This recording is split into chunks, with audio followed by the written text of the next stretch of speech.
안녕하세요. 오늘도 사연살롱을 찾아주셔서 감사합니다. 30대 후반 일과 가정에 최선을 다하며 살고 있는 워킹맘입니다. 요즘은 부쩍 시간이 너무 빨리 지나간다는 생각을 하는 것 같아요. 월요일이 된 지 얼마 되지 않았는데 벌써 금요일이고, 또 꾸물거리던 아들은 언제 컸는지 벌써 중학생이 되었는데, 이러다가는 눈 깜박할 사이에 아들은 어른이 되고 저와 남편은 할머니, 할아버지가 되는 건 아닌지, 조금은 엉뚱하지만 그만큼 빨리 지나가는 시간이 그저 아쉽기만 합니다. 그런 저에겐 힘들게 살았던 아픈 과거가 있어요. 저는 소위 망한 집의 딸이었거든요. 아빠가 사업하는 동안은 경제적으로 풍족하게 살다가 아빠의 사업이 망하면서 순식간에 나락으로 떨어졌죠. 그래서인지 유독 힘든 시간이 많았던 것 같아요. 아빠는 빚쟁이에 쫓겨 도망자 신세가 되었고, 집에 압류 딱지까지 붙으면서 엄마가 그 충격으로 술에 빠지게 되어서 그야말로 저는 누구 하나 의지할 사람 하나 없이 외롭고 힘든 시간을 버텨야 했는데요. 그때는 참 시간이 그렇게도 더디게 흐르더니 이제야 제가 꾸린 가정에서 행복함을 느끼고 사는데 야속한 시간은 제 마음을 참 몰라주는 것 같네요.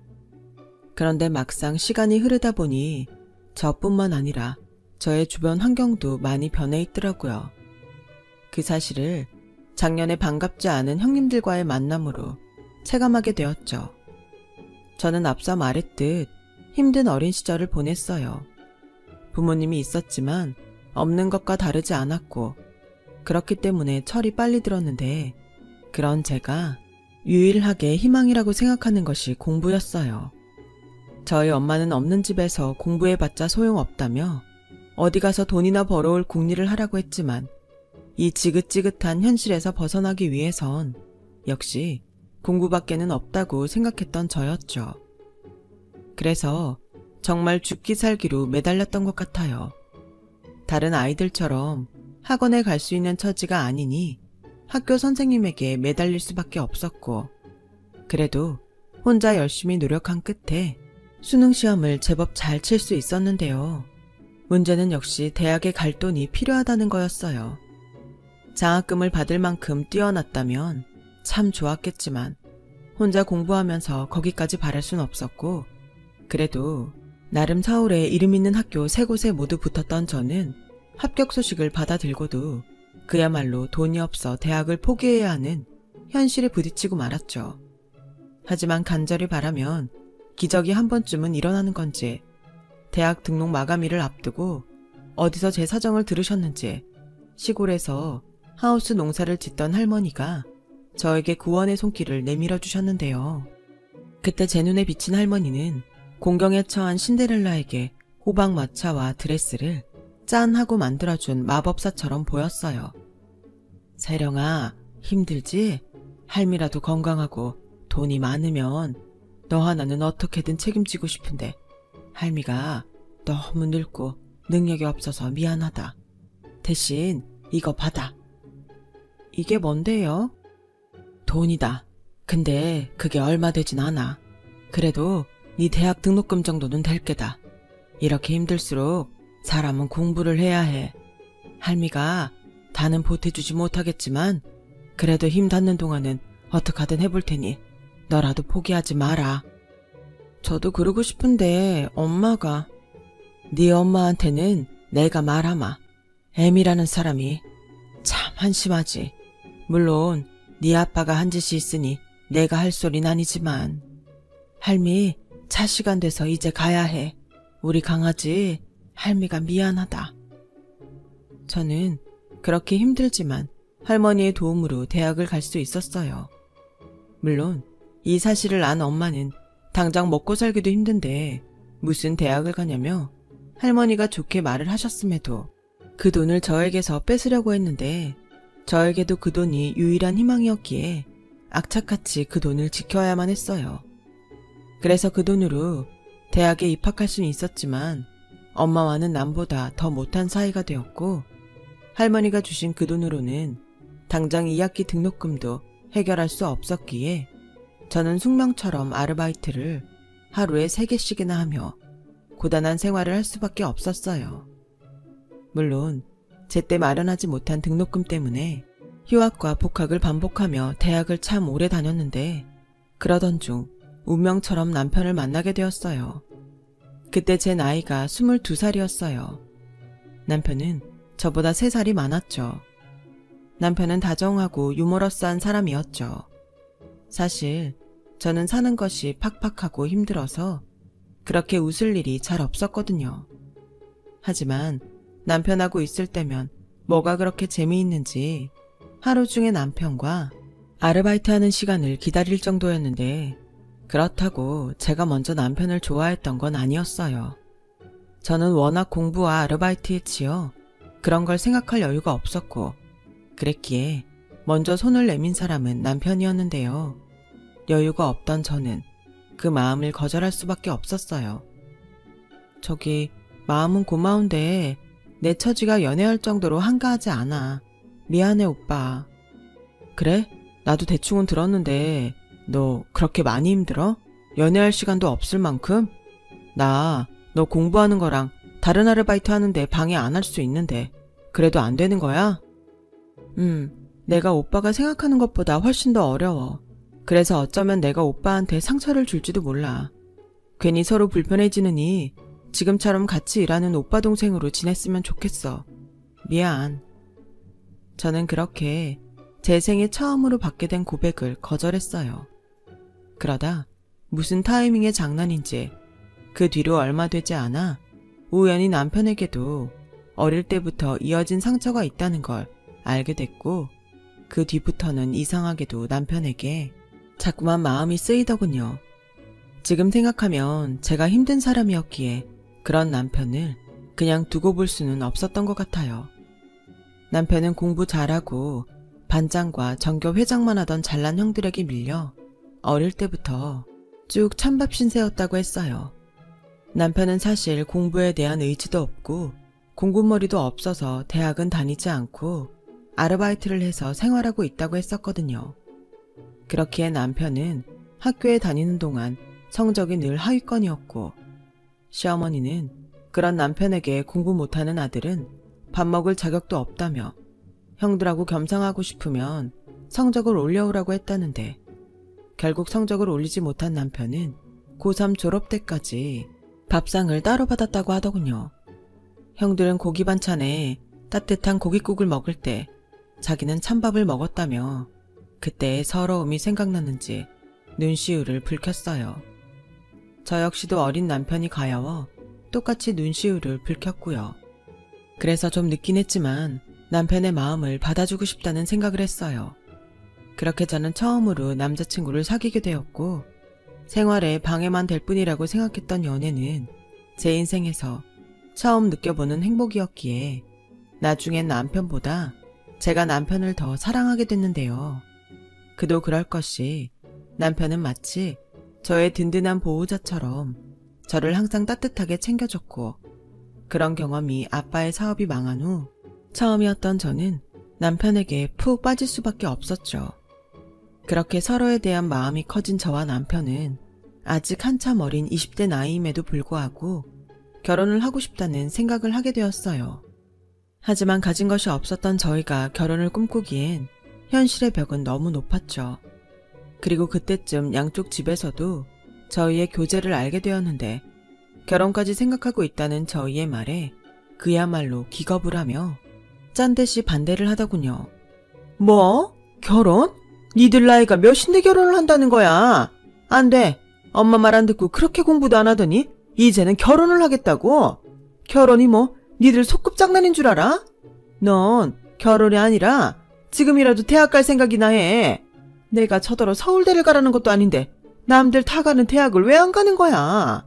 네 형들을 봐라. 연대에 고대에. 넌 형들 보면서 뭐 느껴지는 게 없니? 형들은 다 명문대에 알아서 대기업 공기업에 잘 만들어가서 다닌다는데 동생인 넌 뭐냐고.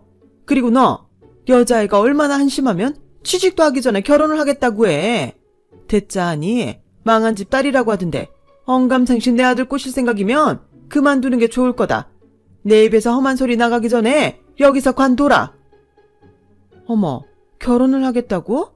내가 그렇게 가지 말라던 대학을 쳐가더니 고작 한다는 게 취직이 아니라 결혼이냐? 웃기고 자빠졌네. 됐다고 그래라. 난 네 혼수해줄 돈도 없고 찬성할 마음도 없으니까. 그래도 정하고 싶으면 니들끼리 냉수 떠다 놓고 해. 솔직히 기쁜 마음으로 허락해줄 거라는 건 기대도 하지 않았어요. 하지만 막상 예상한 일이 현실이 되자 저나 남편은 평상시에 있으나 마나한 자식처럼 대할 때는 언제고 이러나 싶어서 어이가 없었고, 저희는 결국 저희끼리 원룸을 얻어 혼인신고를 하고 같이 살 생각에 이르게 되었습니다. 그제야 주변에서 자기더러 뭐라고 하겠냐며 시어머니가 먼저 내키지 않는 허락을 하셨어요. 하지만 말 그대로 허락만 했을 뿐 시어머니는 그 어떤 도움이나 관심도 주지 않았는데, 이런 말 참 뭐하지만 그러든 말든 저나 남편은 서로 사랑하는 마음이 더 중요했기에 우리끼리 마련한 원룸에서 가장 행복한 신혼 시절을 보내는 것 외에는 아무것도 개의치 않았어요. 사실 그때까지도 저는 대학을 졸업하지 못했는데요. 이젠 정식으로 저희 보호자가 된 남편이 먼저 제 등록금을 자기가 해결하겠다고 제가 말리는데도 공사판에 나가 일을 하기 시작했어요. 그렇게 번 돈을 등록금으로 내라며 저에게 주는데 어찌나 고맙고 미안한지 선뜻 그 돈을 받을 수가 없더라고요. 그러자 남편은 미안할 거 없다며 자기 손으로 제 등록금을 납부했고, 그렇게 저는 남편의 도움으로 무사히 대학을 졸업할 수 있게 되었어요. 그 즈음 1년 간격으로 남편의 형들인 첫째 시아주버님과 둘째 시아주버님이 꽤나 돈 있는 집안 여자들과 결혼을 하면서 뜻밖의 갈등을 빚게 됐어요.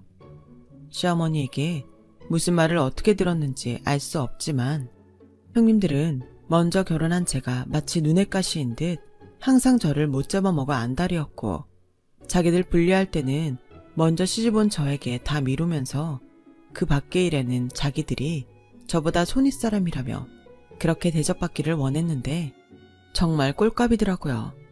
하지만 그렇다고 제 성질대로는 할 수 없었어요. 시어머니가 두 형님들을 너무 예뻐하셨거든요. 게다가 괜히 형님들 얘기를 하다 종종 걸핏하면 망한 집 딸이랑 무슨 비교가 되냐며 저를 무시하셨는데, 솔직히 그런 소리를 들을 때면 내가 뭐하러 결혼을 해서 이런 소리를 듣고 있나 싶은 생각에 결혼을 후회하기도 했어요. 그렇지만 남편은 저에겐 둘도 없는 가족이자 사랑하는 사람이었고, 남편과 함께라면 좁은 원룸 생활도 그저 소꿉 장난처럼 재밌기만 했는데요. 아주버님들이 모두 결혼을 한 후에 생겨난 시댁 행사에 저는 점점 지쳐가고 있었어요. 그 새로 생겨난 행사는 한 달에 한 번씩 시댁에 모여 식구들이 모두 식사를 하고 친목을 다지자는 것이었는데, 말이 좋아 친목을 다지는 거지 누가 더 잘났는지 자랑하는 그런 자리였어요. 그렇기 때문에 저는 그 한 달에 한 번이 참 싫었는데, 그도 그럴 것이 그날만 되면 결국 상처받는 사람은 저였어요. 저는 두 형님에 비하면 가진 것도 없고 내세울 것도 없는 사람이었으니까요. 그러던 중 그날은 형님이 같은 아파트 청약을 신청했다며 한껏 들떠있던 날이었고, 첫째 형님이 먼저 저에게 비아냥거리며 시비를 걸었는데요. 막내 동서는 언제까지 원룸에 살 작정이야? 청약은 넣고 있어? 어머님한테 들으니 둘이 맞벌이해도 수입이 그다지 많지 않다며. 형님네들이랑 비교하면 뭐 그렇게 보일 수는 있지만 저희는 만족하고 살아요. 저희도 꾸준히 임대아파트 청약 넣고 있고, 아직 오빠도 저도 20대니까 좀 고생해도 추억이다 싶고요. 추억? 무슨 추억할 게 없어서 고생을 추억해? 아우 구질구질해. 형님, 그나저나 우리 이번에 청약 신청한 아파트 경쟁률이 세서 어떡해요? 설마 우리 중에 한 집만 되면 어떡하나? 저는 벌써 마음이 조마조마해요. 발표가 언제였죠?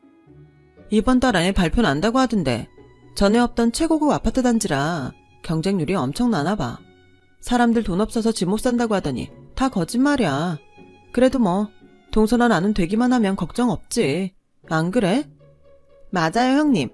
아, 형님이랑 나란히 당첨되면 좋겠다. 막내 동서도 좀 분발해. 하긴 그 벌이로는 신청 조건도 안 되긴 하겠다. 이래서 남자들 능력이 중요하다는 거야. 뭐 도련님 흉보는 건 아니지만 동서도 참 안 됐다. 안 되긴 뭐가 안 돼. 다 지들한테 맞는 짝이 있는 거지. 그 얘기는 이제 그만하자 동서. 내일 점심때 우리 집으로 넘어와. 우리 남편이 출장 갔다가 사온 과자들이 있는데 우리 그거 먹으면서 남은 얘기는 마저 하자고. 괜히 상관없는 사람 앞에서 뭐하러 얘기를 해. 듣고 보니 그러네요. 역시 형님은 현명하세요. 웃기죠? 이미 실컷 떠들어놓고 이제 와서 사람 생각해주는 것처럼 사람 깔보고. 전에는 형님들이 그럴 때마다 저도 지지 않으려고 몇 마디를 꼭 더하곤 했는데 이게 다 부질없는 짓이더라고요. 그래서 그냥 니네들은 떠들어라. 나는 안 들린다 하고 꼭 대답해야 하는 것만 말을 하곤 했는데 그래도 싫은 사람들이랑 같이 있는 건 여간 스트레스가 아니었어요. 자기야, 우리 이제 한 달에 한 번 그거 가지 말까? 가만 보니까 형수들이 자기 은근 깔보고 그러던데 내가 눈치가 없어서 미안해. 아니야. 솔직히 형님들 재수없긴 한데 괜히 이 이상 어머님 눈밖에 나는 건 아닌 것 같아. 그래도 내가 형들처럼 잘나지 못해서 미안해. 무슨 그런 소리래. 난 자기여서 좋은 건데. 게다가 내 대학 졸업장도 자기 덕에 받았잖아. 난 절대 그렇게 생각하지 않으니까 두 번 다시 그런 소리 하지 마. 그렇게 말해줘서 고마워. 나 진짜 열심히 일할 거야. 그래서 우리 셋이 좋은 집에서 살게 해주고 좋은 거 맛있는 거 내가 다 사줄게. 이렇듯 제 남편은 다른 건 몰라도 저를 생각하는 마음이 지극했어요.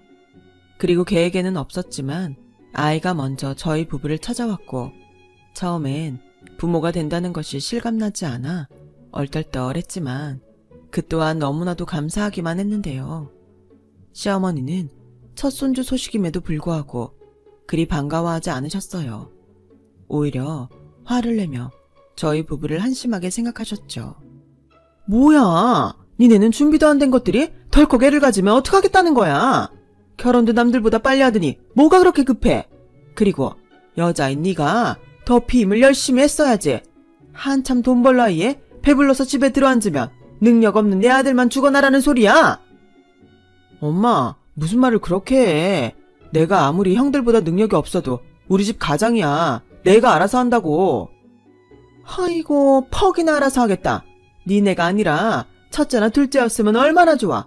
니 형들은 나란히 그 고급 아파트 청약 당첨됐댄다. 근데 니들은 뭐니? 남들 척척 아파트 사고 재산 불려나갈 때 니들은 원룸이나 전전하면서 이젠 갓난쟁이까지 있으니 이걸 어쩔 거냐고. 그래놓고 니들은 행복해? 어머니, 이런 말씀 외람되지만 저희는 저희 계획이 있어요. 어머님 보시기엔 답답하고 한심해 보이실 수 있지만 조금만 더 참고 지켜봐 주실 순 없으세요? 지켜봐? 내가 그렇게 지켜만 보다가 저승길 갈 것 같아 그런다. 내가 뭐 어지간해야지. 공사판에서 막일이나 하면서 무슨 돈을 벌어? 그리고 너는 대학식이나 나왔는데 이렇게 별 볼 일 없고. 이래서 남자는 능력, 여자는 집안이 중요한 거라고. 니들은 자리 잡긴 글렀어.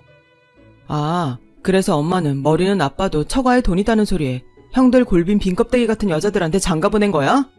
됐고, 엄마 계속 그렇게 막말만 할 거면 우리 이제 부모 자식간 영 끊고 살자. 어차피 나는 내놓은 자식이고 엄마는 잘난 형들만 있으면 되니까 서로 그 편이 낫지 않겠냐고. 괜히 아직 태어나지도 않은 우리 애 가지고 이러쿵저러쿵 하지 말고 각자 잘 살자. 뭐야? 엄마가 괜히 그래? 답답하니까 그렇지. 아주 똑같은 것들이 결혼해서 쌍으로 내 속을 뒤집잖아. 그러니까 안 보면 그 속 안 뒤집히고 좋잖아. 자기야, 우리 이제 여기 오지 말자. 엄마 연락 와도 받지 마. 자기야, 그래도 이렇게까지 하는 건. 아니야, 진작에 그랬어야 했어. 괜히 잘 지내보겠다는 생각에 내가 자기한테 미안하지. 괜히 안 들어도 될 소리만 들었잖아. 앞으로 자기 태교도 해야 되는데 여기 집안 사람들은 뭐 하나 도움이 안 되잖아. 그러니까 가자. 저는 그렇게 남편의 손에 이끌려 시댁을 나왔어요. 그리고 마음은 불편했지만 저는 시댁에는 가지 않게 되었고 임신 초기 중에 몸이 너무 힘들어서 다니던 직장을 그만두게 되었는데 그러면서 형님들과 시아주버님들이 시어머니에게 무슨 말을 들었는지 저희 집에 와 한바탕 소동이 있던 날도 있었어요. 하지만 남편은 철저하게 그들을 남처럼 대했고 다시 한번 찾아오면 경찰에 신고한다며 으름장까지 놓았는데요. 그날 이후론 시댁 식구 중 그 어떤 사람도 저희 부부에게 연락하거나 찾아오지 않더군요. 그렇게 저는 임신 기간을 마치고 출산을 하게 됐어요. 눈에 넣어도 아프지 않을 지금의 저희 아들인데 제가 아들을 낳았다는 소식을 어떻게 들었는지 한참 동안 연락이 없었던 시어머니가 번호까지 바꿔가며 저에게 전화를 거셨죠. 여보세요? 나다. 너 아들 낳았다며? 네, 그건 어떻게? 네 형님이 그러더라.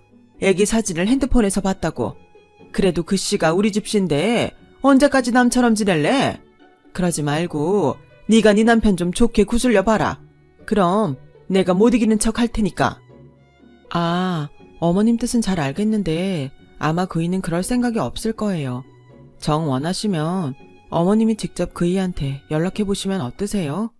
아무래도 당사자끼리 푸는 게 더 좋지 않을까요? 너는 이제 엄마씩이나 됐으면 그렇게 생각이 짧아서 어떻으니?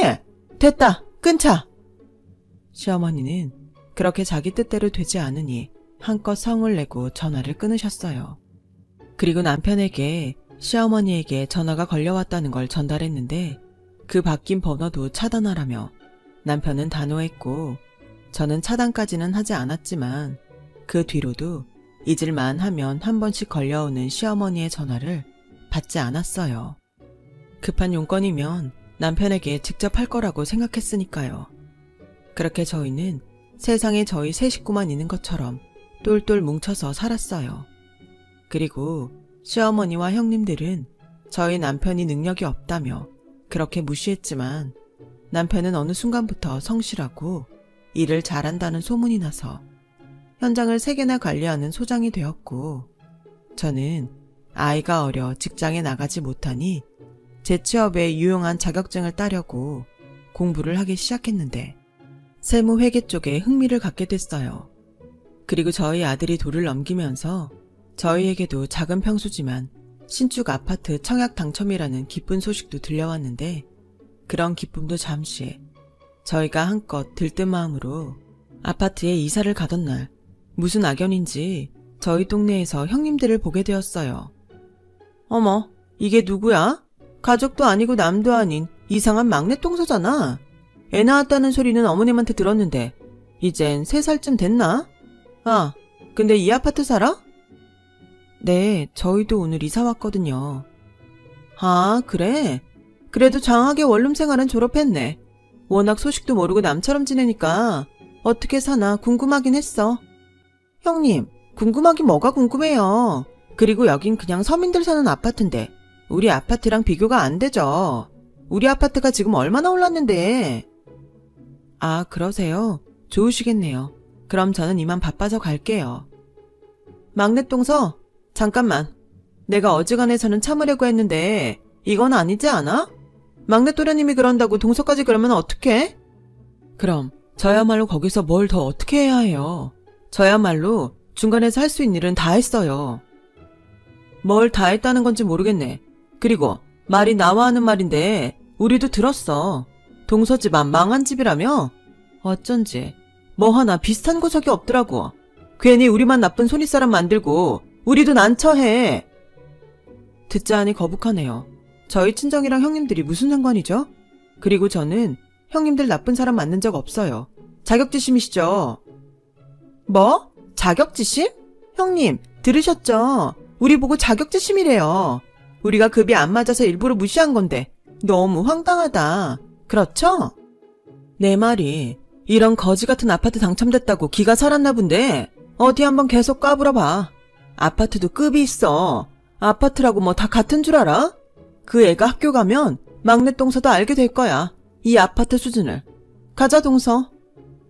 끝까지 잘난 척에 고개를 빳빳하게 들고 사라져가는 형님들을 한심하게 쳐다봤는데 그러는 자기네들은 왜 굳이 이 아파트까지 찾아왔는지 궁금하더라고요. 그리고 나중에 알게 됐죠.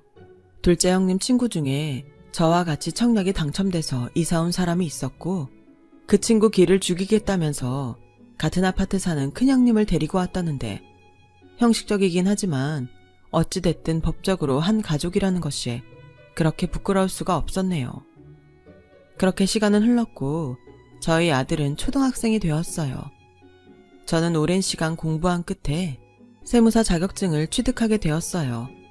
그래서 세무법인에 취업을 해 새로운 일을 배워가고 있었는데 그 즈음부터는 무슨 바람인지 시어머니가 반찬이나 아이 선물 등을 사서 무작정 저희 집으로 오시더라고요. 저보다 남편이 더욱 매몰차게 시어머니를 거부했어요. 아니, 이 집은 어떻게 알고 찾아왔어? 그리고 엄마랑 우리 영 끊고 살기로 하지 않았나? 네 형수들이 알려줘서 한번 와봤다. 그래도 손자가 사는 집인데 어떤지는 내 눈으로 봐야 할 거 아냐? 언제는 반갑지도 않은 손주라고 뭐라고 하더니 왜 이제 와서 그래? 할 말 있으면 빨리 하고 가세요. 저희 오늘 외식하려던 참이었으니까. 아니, 너는 그래도 내가 명색이 네 엄마고 손자 할머니인데 이렇게 문전막대해도 되는 거야? 그러지 말고 이왕 여기까지 왔으니 내 손자 좀 한번 안아보자. 내 손자?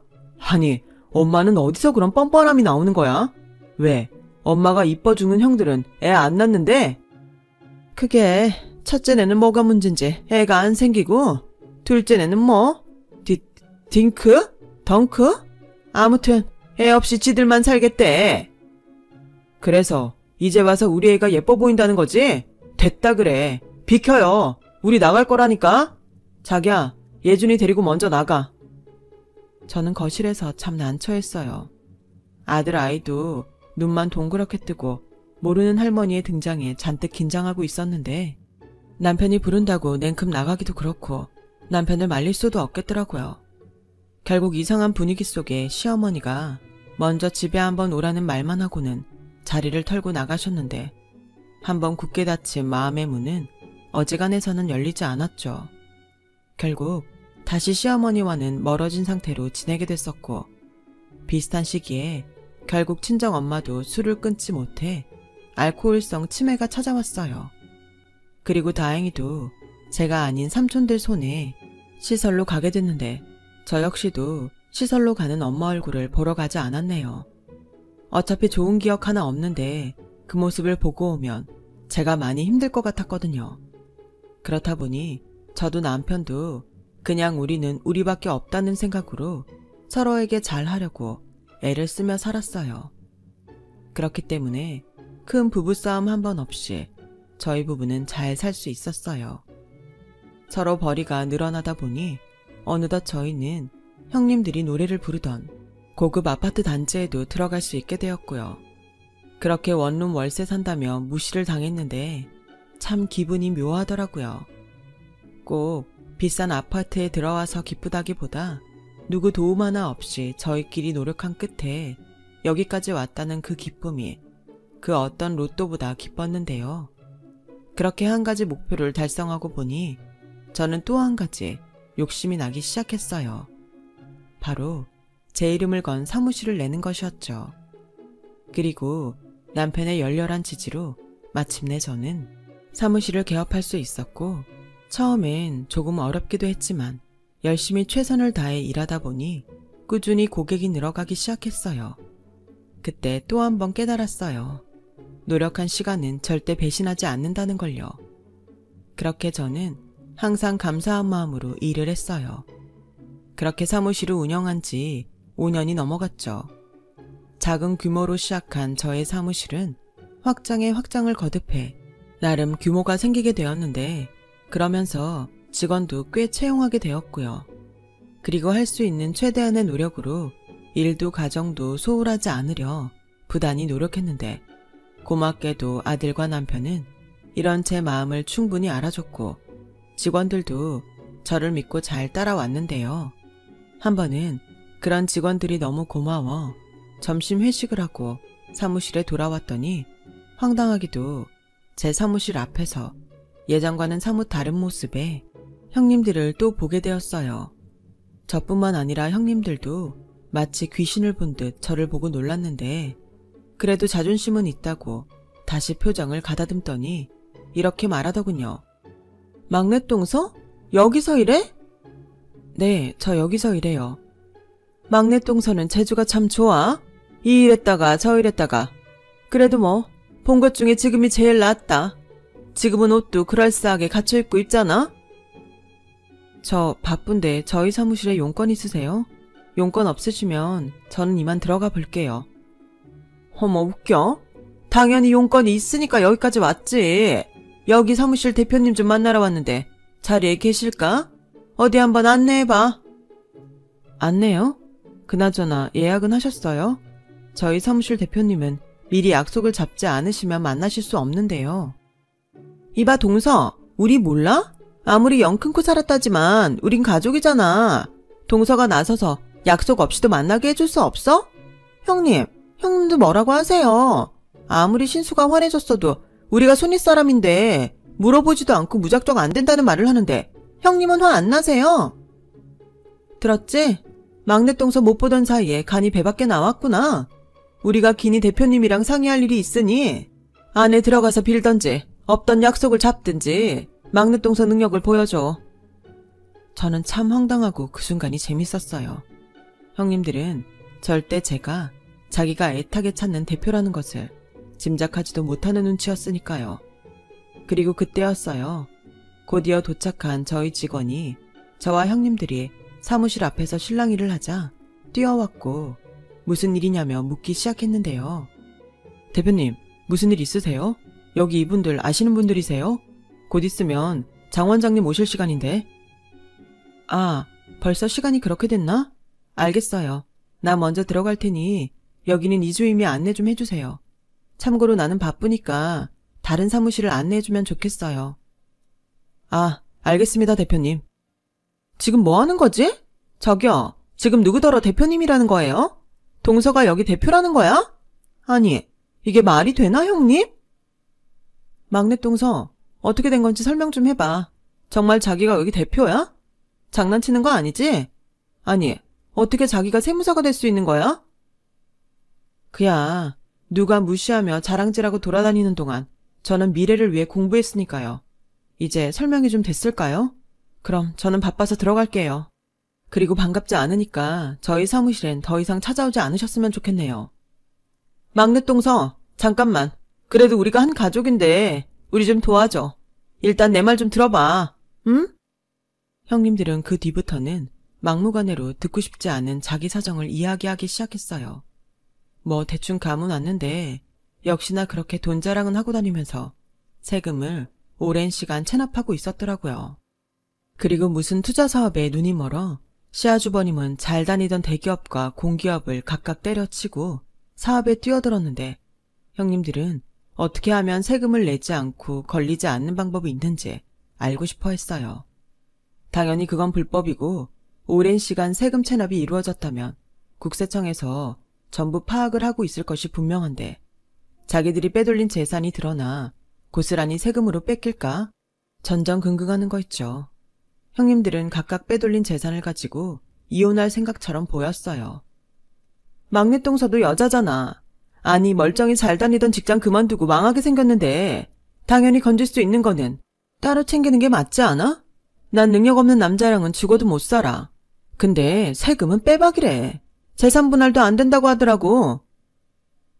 동서, 이번에 우리 좀 도와주면 형님이랑 내가 동서 몫으로 좀 챙겨줄게. 우리도 새 출발하려면 돈이 필요하잖아. 그동안 내가 동서 무시한 거 이렇게 사과할게. 응? 우리 좀 살려줘. 저는 어이가 없었어요. 그렇게 자기들 남편 능력 좋다고 자랑질하더니 내라는 세금은 내지 않고 이제는 남편이 능력이 없어 이혼할 건데 세금으로 재산을 뺏길 것 같으니 그걸 저더러 도와달라는 꼴이 그저 한심해 보였어요. 그리고요, 자기네들도 무슨 주식을 한다며 차금융에 손을 댄 것 같은데 아무튼 복잡해도 너무 복잡해 보였어요.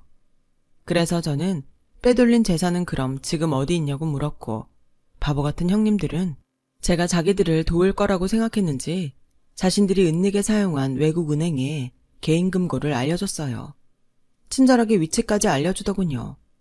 저는 형님들이 말하는 금고의 위치를 냉큼 수첩에 받아 적었어요. 그리고 직원을 불러 고액 체납자 신고를 지시했는데요.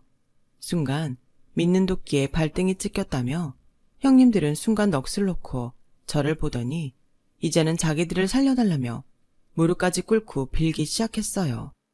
하지만 이미 번복하기엔 때는 늦었고 형님들은 결국 꼼수를 부리려다 그대로 망하게 되었는데요. 그에 반면 저는 형님네들의 체나백이 컸는지 나라에서 포상금까지 받게 되었어요. 그러려고 했던 건 아니었는데 포상금까지 받게 되니 저는 더욱 이 일에 사명감을 갖게 되었죠. 형님들 집안이 세금 폭탄을 맞으면서 시댁까지도 그 여파가 미쳐 함께 나락으로 떨어지고 말았어요. 그 후 한동안은 저 때문에 자기들이 망했다며 저희 사무실에 시어머니까지 합세에 찾아와 난동을 부리기도 했는데 곧바로 경찰에게 잡혀갔네요. 사람 앞날이라는 건 정말 한 치 앞을 내다볼 수 없는 것이 맞는 것 같아요. 그렇게 신분 상승한 것처럼 자랑을 하더니 이젠 가진 거라고는 빚밖에 없게 되었으니 그제야말로 그들과 정말 남처럼 지내야 하지 않을까 생각합니다. 그들은 알기나 할까요? 지난날 무시당하며 상처받았던 저와 남편의 그 마음을요. 부디 그 사람들이 자신들의 잘못된 행동을 평생 후회하며 남을 인생을 그에 걸맞은 시련 속에 살길 바래요. 누군가는 그래도 가족인데 어떻게 그러냐고 하실 수도 있겠죠. 하지만 저는 죄라는 건 결국 가족이라도 자기들이 짊어져야 할 부분이라고 생각합니다. 그래야 내 아이가 살아갈 이 세상이 그래도 성실하게 살아볼 만한 세상이라고 말할 수 있을 것 같거든요. 지금은 어쩔 수 없는 불행의 시간을 견디고 있으시다면 절대 좌절하지 마세요. 성실하게 지금 할 수 있는 최선을 다한다면 어느 날 갑자기 아쉬운 행복의 시간으로 바뀌어 있을 거예요. 항상 저도 최선을 다하며 후회 없이 살게요. 여러분들도 언제나 후회가 남지 않은 오늘이 되시길 바라며 저의 이야기를 마치겠습니다. 지금까지 저의 이야기 들어주셔서 대단히 감사합니다. 여러분, 사연 댓글에 응원과 현명한 조언 부탁드려요. 좋아요와 구독은 저에게 큰 힘이 됩니다. 오늘도 좋은 일 가득하세요.